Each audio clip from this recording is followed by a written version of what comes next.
Upo po tayo mga kapatid. Magandang, kumari ko po sabihin, maganda pa rin ang umaga po natin. Purihin po ang Panginoon Diyos sa Kanya pong kabutihan, sa ating pong araw ng hindi lamang ng pagsamba, but also this Day of the Lord, of our celebration of the 40th anniversary of the founding of Las Piñas Baptist Church.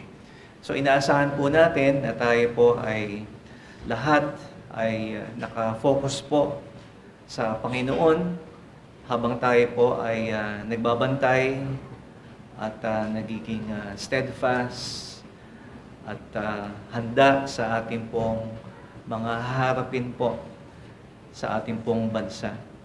So ang Las Piñas Baptist Church po was started by an American missionary, si Pastor Terry Spears.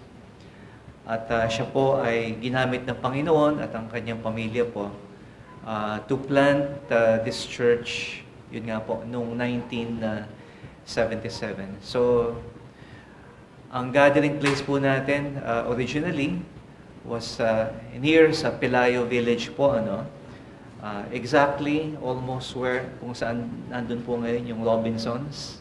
Okay? Very accessible at that time. At nagpapasalamat po tayo sa Panginoon. Dinala po tayo sa BF. And then, from there, dito po tayo dinala ng Panginoon sa 002 Marcos sa Alvarez Avenue.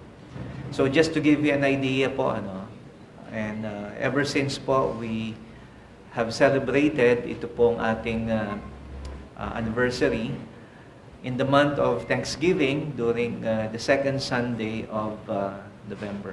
So I trust na tayo po ay nakafocus po sa ating Panginoon, kung saan lahat ng biyaya at kabutihan ay nagmumula. So samahan niyo po kami at sama-sama po tayo na magpuri at magpasalamat sa ating Panginoon sa lahat po ng kanyang ginawa at gagawin pa sa ating buhay as He await His coming for His saints.